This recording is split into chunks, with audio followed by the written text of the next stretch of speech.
Hola, ¿qué tal? Nuevamente, hoy es martes a las 5 de la tarde y es hora de la mesa de expertos de México sin estrés. Como siempre, estamos aquí al momento los psicólogos de nuestra mesa de expertos de México sin estrés. Hoy estaremos al frente la psicóloga cognitivo-conductual Cintia Alvarado y yo, y Andrés González en la parte de atrás. ¿De qué les vamos a hablar hoy? Bueno, hoy tenemos un tema muy interesante, los padres tóxicos.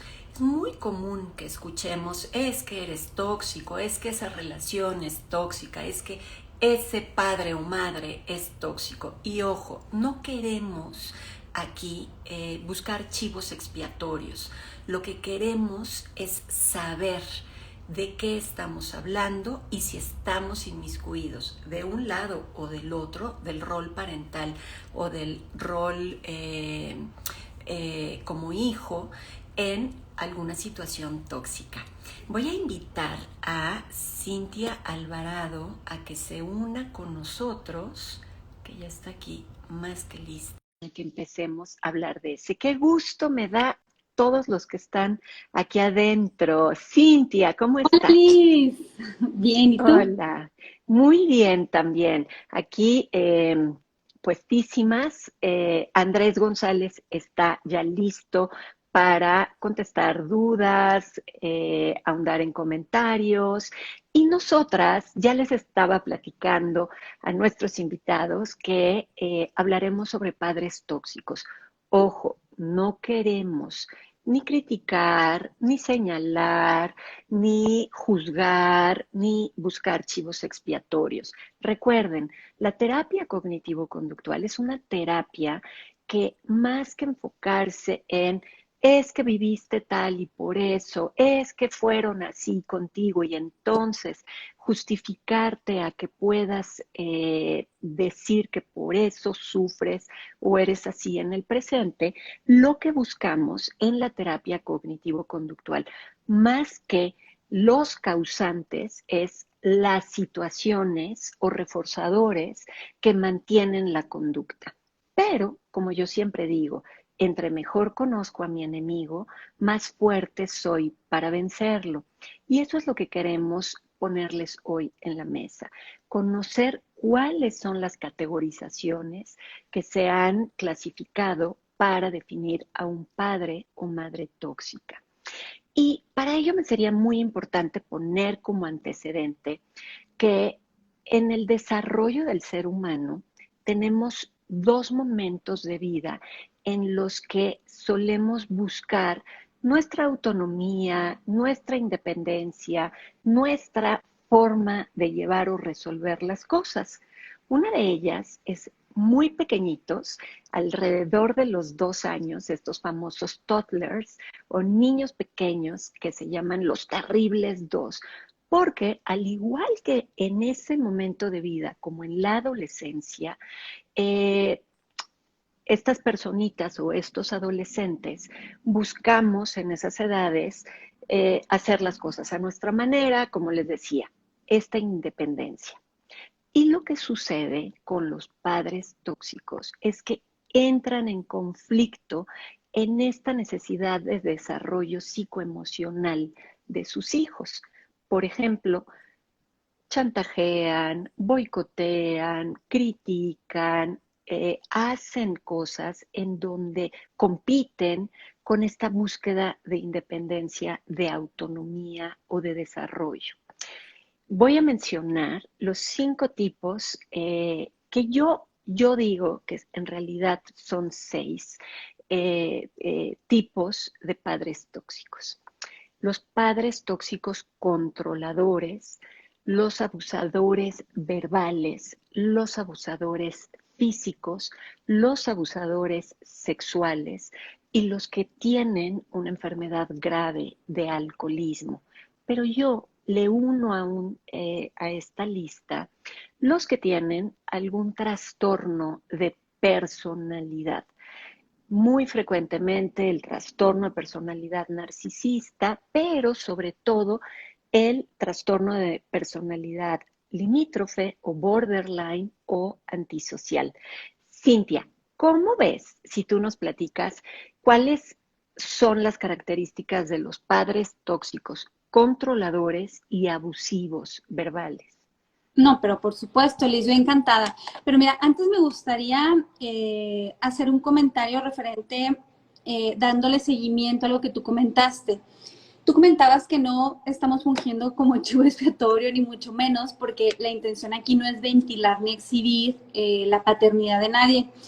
Y por eso a mí me parece importante referir, adicional ahorita a los tipos de padres tóxicos, me parece que es importante referir una o hacer una referencia asociada con las causas que a veces pueden llegar a originar que caigamos en uno de estos cajones de padre tóxico.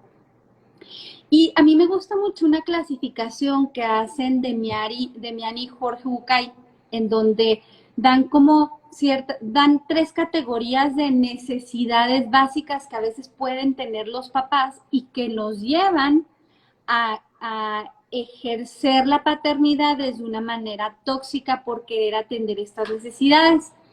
Y esas tres necesidades me parece importante referirlas porque creo que va a ser factible que si tú eres padre de familia te puedas identificar con qué tanto te estás orientando tus conductas y la manera como te conduces con tus hijos en función a estas necesidades que te voy a comentar. La primera de ellas, y se las voy a decir en breve para alcanzar a ver todos estos puntos, ¿no? La primera de ellas es que en ocasiones tendemos a comportarnos de alguna de los tipos de padres tóxicos que vamos a mencionar porque queremos sentirnos orgullosos de nuestros hijos. Y ahorita lo vamos a ir identificando en cada uno de los tipos.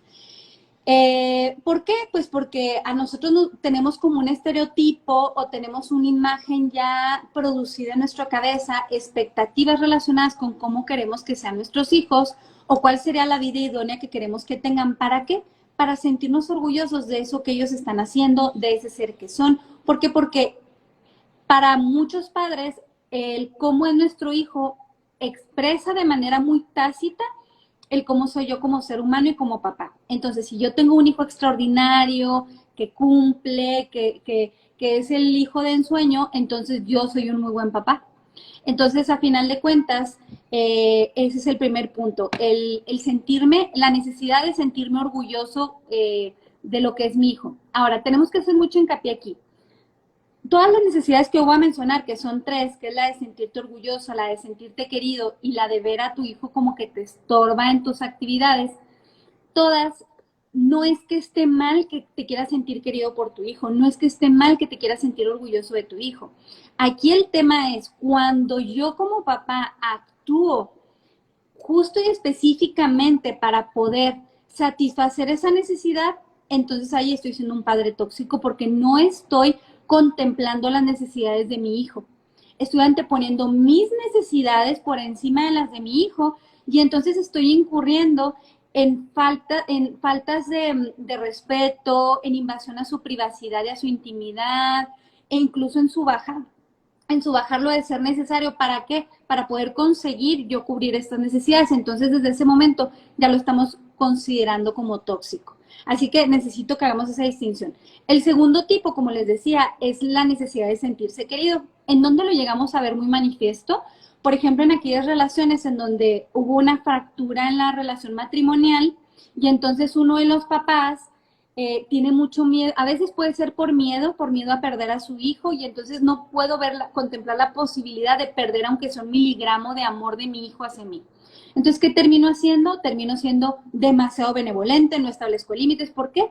Porque quiero que mi hijo no deje de quererme. Entonces termino haciendo todo lo que él quiere sin favorecerlo a él, sino que estoy buscando nada más que él me quiera. O en su defecto, en el primer ejemplo es porque el papá tiene miedo a que su hijo lo deje de querer por la separación. Pero en otro ejemplo, nos ha tocado ver en múltiples ocasiones que uno de los papás termina cediendo ante todo con el hijo. ¿Por qué? Porque desea ganarse un lugar privilegiado por encima del otro padre de familia. Es decir, yo como mamá hago todo lo que mi hijo quiere para que mi hijo me quiera más a mí que a su papá. O viceversa.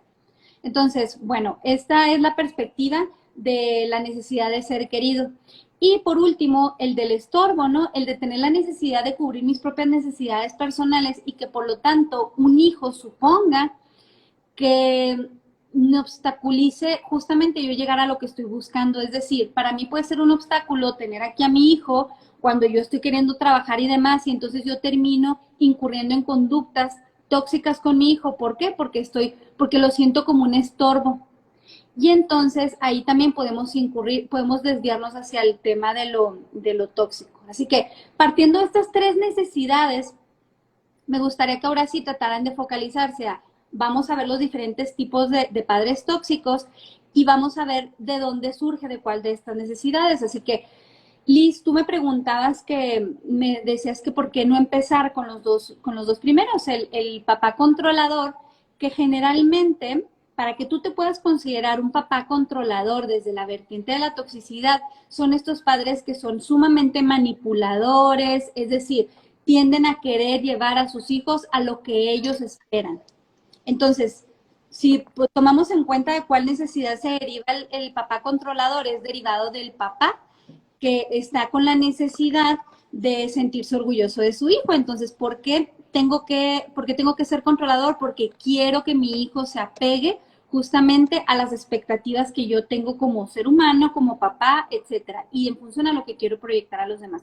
Así que puedo llegar a manipular fuertemente las decisiones de mi hijo sin tomar en cuenta las necesidades de él. Puedo llegar a responsabilizar y culpar a mi hijo. ¿Para qué? Para que a través de la culpa yo pueda justamente manipular las acciones de él. Entonces, aquel papá controlador va a tender a utilizar estas dos herramientas como su mecanismo principal, la manipulación y la culpa. Así que mucho ojo, si tú estás poniendo en práctica uno de estos elementos, en primer lugar identifica cuál es la necesidad que quieres satisfacer. Y esa necesidad la tienes que satisfacer tú en primera instancia. De hecho, hace 2 semanas que estuvimos hablando acerca del egoísmo, y en algún punto yo recuerdo que comenté, esto no aplica con los hijos, porque con los hijos aplica un principio distinto al del egoísmo. Podemos ser egoístas como padres, como individuos, sin embargo, como papás, al saber que un ser humano está dependiendo de ti, lo primero que hay que buscar es priorizar las necesidades de ese ser humano que está dependiendo de ti, ¿no? Entonces, por eso en este caso no aplica. El segundo tipo de padre tóxico. Aunque aquí yo sí creo que hay padres o madres, cuando decimos padre nos referimos a padre o madre, que llegan a priorizar en últimos lugares las necesidades de los hijos, ¿no? O sea, por eso también se dice que en el ser humano no hay instintos, ¿no? Porque el instinto es algo que todos los miembros de la especie realizan de manera instintiva, de manera automática, y si no, no hubiera madres o padres que regalan a sus hijos, que llegan a matarlos, que los abandonan. Entonces, creo que dentro de esta toxicidad sí podría caber pues este egoísmo, ¿no? Es correcto, justamente, de hecho, los diferentes tipos qué bueno que lo comenta Liz, porque justamente estos diferentes tipos de toxicidad que estamos manejando dentro de la paternidad están derivados precisamente de que estoy anteponiendo mis necesidades por encima de las de mi hijo. Y yo creo que la pregunta base que te tengo que hacer a ti, si eres padre de familia, es, ¿qué es lo que tú quisieras para tu hijo? ¿Cuál crees que es tu función en la vida de tus hijos? Entonces, atendiendo a esta respuesta, no sé, muchas personas responden, yo quiero que mi hijo sea feliz, quiero crear un individuo de bien, que sepa enfrentarse al mundo, que se valga por sí mismo, que busque su plenitud, etcétera. Y hay muchísimos padres que me han llegado a decir esta parte, pero que sin embargo cuando toca que el hijo tome sus propias decisiones, es incapaz de permitir que él tome sus propias decisiones, porque ahí anteponen su propia necesidad personal por encima de la del hijo. Entonces, ahí suena contradictorio y un poco paradójico, porque de hecho justamente cuando sacamos esta parte de, a ver, o sea, tu objetivo como papá era el buscar un hijo pleno, el buscar un hijo que buscara la autorrealización. Y tú me estás diciendo que quieres que, no sé, por decir algo, tú me estás diciendo que quieres que no salga del closet porque para ti sería algo terrible y abominable. Entonces, ¿de qué estamos hablando? Tú me estás diciendo que quieres que sea pleno, que sea feliz, que sea capaz de enfrentar el mundo y cuando él te quiere decir que es homosexual, ahí ya no cuenta, ahí ya no vale. Ahí invalidas los principios básicos en los que se rige tu paternidad. ¿Sí me explico? O sea, hay temas como este, tan delicado como el de la homosexualidad, tan delicado como el de que eligen una pareja que el papá no quiere, que eligen una profesión que el papá no quiere, etcétera. Entonces, eh, por eso yo creo que la pregunta crucial aquí es cuál creo que es mi función, la función que yo tengo como papá con mis hijos. Y buscar en el momento en el que tengamos estos comportamientos de los que vamos a hablar, si realmente estoy satisfaciendo ese principio o si estoy queriendo satisfacer necesidades personales como las que ahorita hablamos, de sentirme orgulloso, de sentirme querido o de que me esté estorbando mi hijo. Entonces, bueno, el segundo tipo es el abusador verbal. El abusador verbal va a tender a ser un criticón, va a ofender, va a tender a minimizar las capacidades o logros del hijo. Entonces, el abusador verbal pareciera que es muy fácil identificarlo, pero a veces utilizan muchísimo el sarcasmo como esta pasivo-agresivo, esta violencia muy pasiva, en la que, no, pues yo nada más te lo dije porque pues eso es lo que parece, pero no, tú si quieres sigue adelante. Pero pues bueno, yo digo, los que hacen eso es porque no están seguros de lo que quieren, o qué sé yo, o sea, entonces, nosotros podemos pensar que el abusador verbal va a ser alguien que se la pasa agrediéndonos verbalmente, insultándonos y demás, pero no necesariamente. En nuestras casas podemos identificar, ojalá y no, pero podemos identificar algunas personalidades que tienden a llevar al acto muy a menudo esta agresividad pasiva, en donde terminan haciéndonos sentir que estamos en lo incorrecto, que nos están criticando, que nos están ofendiendo y que nos hacen hasta cierto punto dudar de lo que estamos a punto de hacer. Entonces esto nuevamente a veces incurre en esta necesidad de cumplir las expectativas o de sentirse orgulloso. ¿Por qué? Porque al final de cuentas es parte como de la manipulación y de te hago chiquito para que dependas de mí. Te hago chiquito para que tengas que seguir la línea amarilla que yo ya tracé desde que estabas pequeño. Entonces, el abusador verbal se va a valer o básicamente se va a comportar en función a esto, se va a comportar de esta manera en función a esta necesidad de sentirse orgulloso de su hijo. Aunque pareciera que no, es justamente lo que se busca, satisfacer esta necesidad, porque en la medida que yo te pongo a dudar de tus propias capacidades, te minimizo, te ofendo, te critico, voy a hacer que generes como un cierto grado de dependencia hacia mí para que te apegues a las necesidades que yo quiero cubrir y a las líneas hacia las que yo quiero que te dirijas. Entonces, estos serían los dos primeros, el controlador, el abusador verbal. Pero, ¿qué me dices tú, Liz, de los otros tipos de abusos? ¿Qué otro tipo de padre tóxico puede haber? Pues fíjate que ya que estás hablando de los verbales, que generalmente suelen provocar moretones en el alma, moretones en la autoestima, moretones en el corazón. Me gustaría mencionar sobre los abusadores físicos, estas personas donde llevan esta agresión de una manera directa, no solamente pasiva, que puede haber abusadores verbales directos, ¿no? Eres un y una agresión tal cual, o un ejemplo como, qué bonito vestido tienes, qué bonito vestido, lástima que a ti no se te vea tan bien, lástima que a ti te desfavorezca el color que tienes, en fin, y eso va generando moretones internos, pero el abusador físico sí genera moretones físicos, dolores, rupturas de huesos, de piel, de una manera notoria, pero a la vez, platicando esto en el equipo de mesa de expertos de México Sin Estrés, Andrés hacía un comentario, Andrés González, psicólogo cognitivo-conductual, hacía un comentario muy interesante, ¿no? Que decía, sí, son moretones físicos, pero estos generan también moretones del alma, generan también moretones internos que desafortunadamente terminan llevando a la persona a sufrimientos innecesarios, porque pues sin estos no hubieran estado, a tener que estar en procesos psicoterapéuticos en el mejor de los casos y merman también contra su desarrollo, ¿no? Entonces, creo que es más fácil ver estos moretones físicos, pero no olvidar que estos también generan pues este dolor interno y como decía Enrico en sus comentarios, decías Enrico, sí, los padres traen lo tóxico en herencia de la forma que fueron educados por sus propios padres, ¿no? Y hay un dicho que dicen los psicoanalistas que va, infancia es destino, ¿no? O sea, si yo tuve un padre golpeador, yo voy a ser un padre golpeador, en fin. Los psicólogos cognitivo-conductuales decimos, infancia no es destino, siempre y cuando la trabajemos. Entonces, sí, muchos de estos padres tóxicos, estos padres golpeadores, vienen de pues de estas experiencias, de este aprendizaje, pero no necesariamente.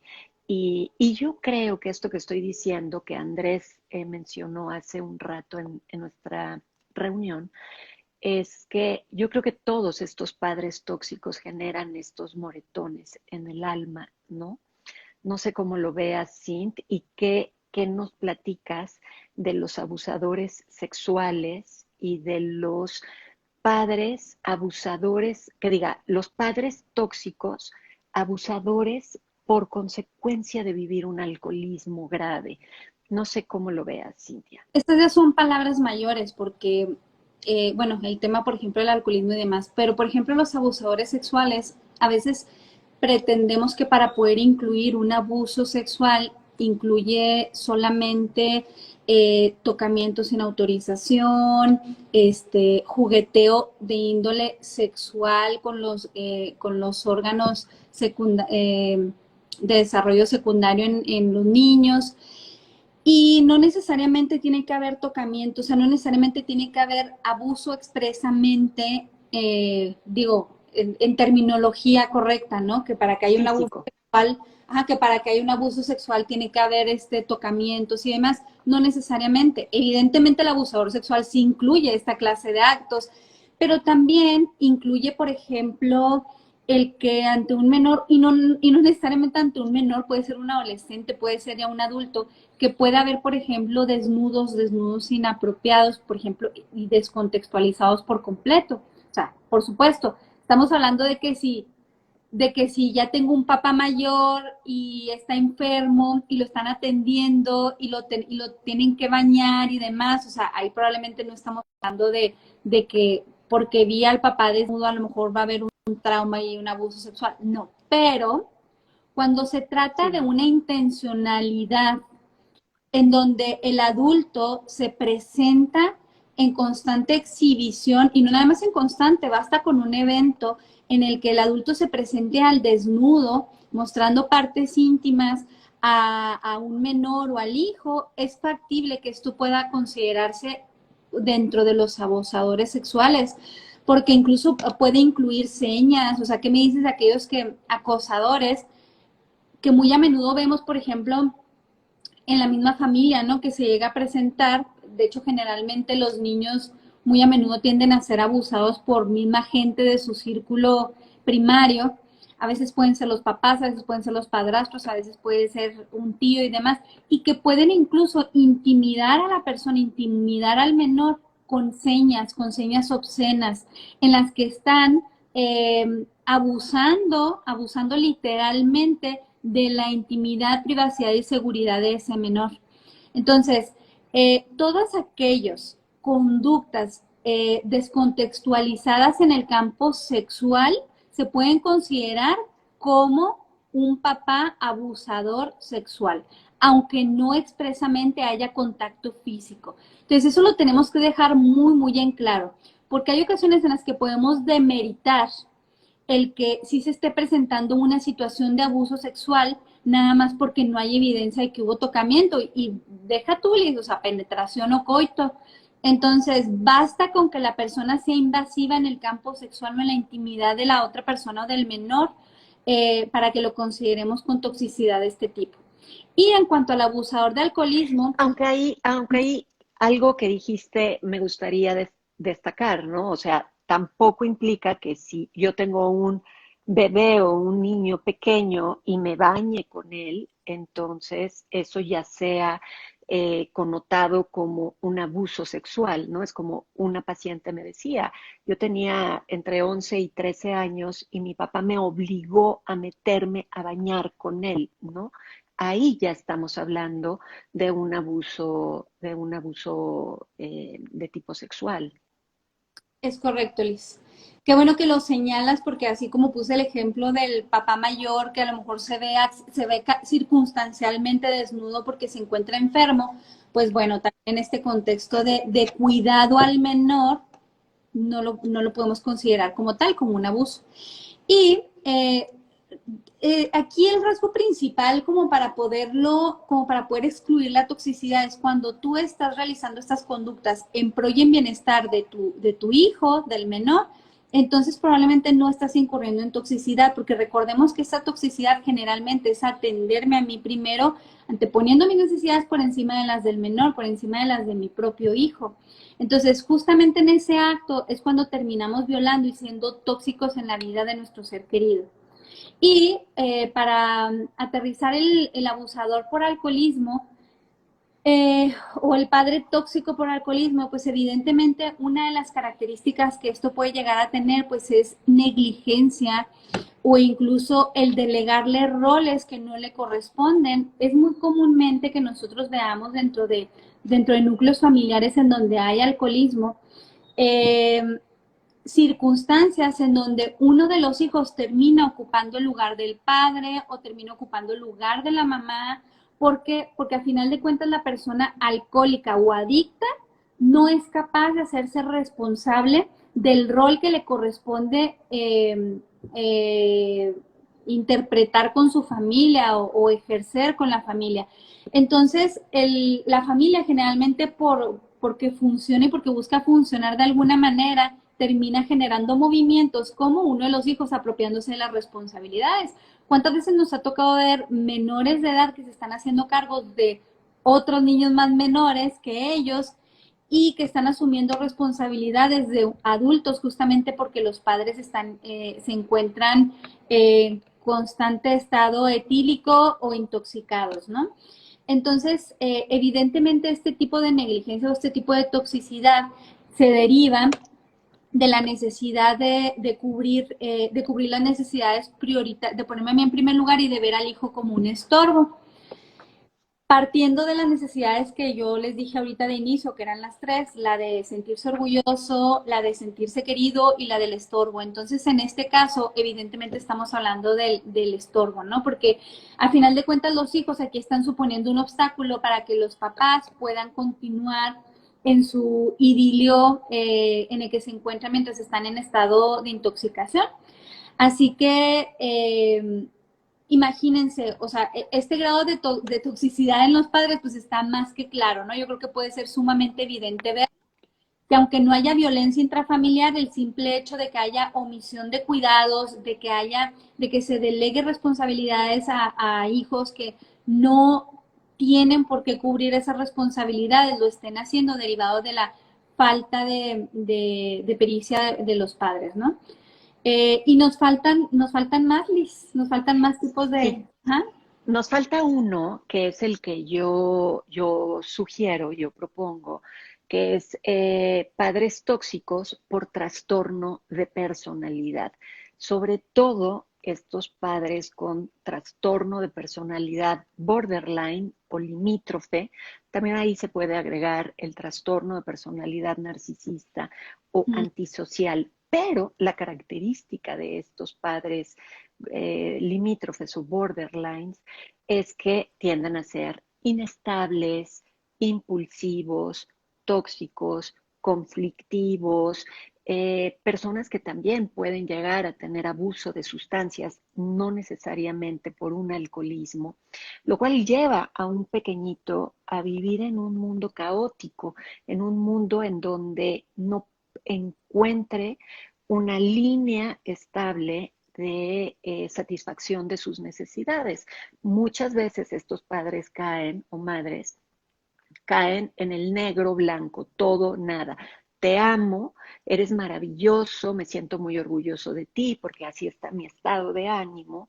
Y en otra ocasión, por algo a lo mejor intrascendente o menor, te odio, eres el peor hijo, caer en abusador verbal, inclusive físico, y este mundo caótico en el que muchos pequeñitos tienen que vivir dentro de un paternaje limítrofe o borderline, puede también ser categorizado dentro de un padre tóxico.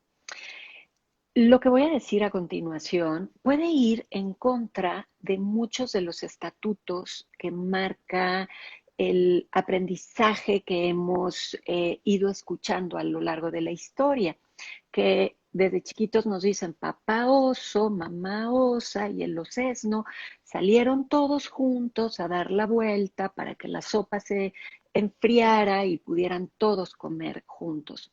Es maravilloso, pero no hay esta realidad en todas las familias. Hay familias en donde se da cualquiera de estos tipos de padres tóxicos y en muchísimas ocasiones la salud mental de la persona que ya puede ser responsable, cuando éramos niños, cuando el chiquito era menor de edad o adolescente, pues no podía tomar sus propias decisiones, pero ya como adultos puedo decir, esta madre o este padre es tóxico para mi salud mental. Y lo sano es que marque distancia, lo sano es que marque unos límites sanos, suficientes, flexibles, no rígidos, flexibles, porque mi salud mental depende de mí. Y ahora sí, infancia no es destino, porque ahora yo puedo darle la dirección a pesar de haber vivido estas experiencias que Cintia y yo les fuimos relatando. No sé, Cintia, ¿qué opines de eso antes de que cerremos nuestra mesa de expertos del día de hoy? Me parece muy apropiado que hayas tocado este punto, Liz.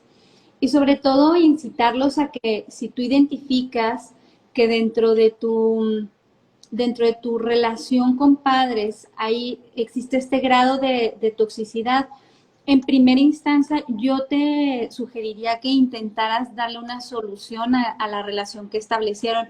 Porque digo, todos cometemos errores, ya platicamos acerca de las necesidades que hay, en ocasiones podemos llegar a ser tóxicos sin la intencionalidad de serlo, pero ¿qué hay de aquellos que no tienen la intención y que una vez que se den cuenta consiguen hacer movimientos y lograr tener una relación saludable? Entonces, por eso creo que sí sería valioso que se brindaran la oportunidad de poder intentar generar buenos recursos en la relación parental. Pero ya después de que lo intentaron y no lo consiguieron, como dice Liz, en múltiples ocasiones lo ideal y lo más saludable es justamente establecer distancia de por medio, límites saludables para los dos. Pero yo les sugiero que no se pierdan esa oportunidad y no puedo no sugerirles a Cecilia, que se encuentra en el staff de México Sin Estrés, es terapeuta sistémico familiar y de pareja. Y si tú identificaste alguno de estas características dentro de tu ejercicio de la paternidad, o si identificaste que tus padres ejercieron alguno de estos tipos de paternidad contigo, es muy recomendable que busques ayuda para que resanes estas heridas que se quedaron desde el pasado o que se están generando ahorita. Como bien comentaba Liz, muchas de las consecuencias que se quedan derivadas de este tipo de toxicidad pues son moretones emocionales, moretones en el alma, y se pueden resolver. Como bien lo dijo Liz, el la infancia no es destino, puedes cambiarlo, puedes cambiar la relación que estás teniendo con tus papás o puedes cambiar la relación que estás estableciendo con tus hijos, pero antes inténtalo y ya después decidirás qué es lo más viable para poder aterrizar el que tú te encuentres en un estado de salud mental óptimo, tanto tú como tus hijos como tus padres. Así que pues no nos queda más que agradecerles que nos hayan acompañado el día de hoy. Esperamos que esta información haya sido de utilidad para ustedes y sobre todo si tienen alguna duda adicional al respecto, si desean información acerca de nuestra terapeuta familiar sistémico, Cecilia García, pues con toda confianza nos pueden escribir a cursos@mexicosinestreses.com o como ya saben en nuestras redes sociales se encuentran con la posibilidad de mandarnos mensajes. Estamos en contacto con ustedes por los diversos medios, las diferentes redes sociales y también pues ahí pueden encontrar nuestros números telefónicos. Les mandamos un abrazo muy grande. Muy grande y nos vemos el próximo martes 23 con ¿qué hago si mi hijo tiene ansiedad? Andrés González nos va a dar muy buenas recomendaciones prácticas, tangibles, para saber tratar la ansiedad de los niños, de nuestros sobrinos, hijos o con quienes convivamos con menores. Les deseamos muy bonita tarde, muy bonito resto de fin de semana y nos vemos el próximo martes a las 5 en la mesa de expertos de México Sin Estrés.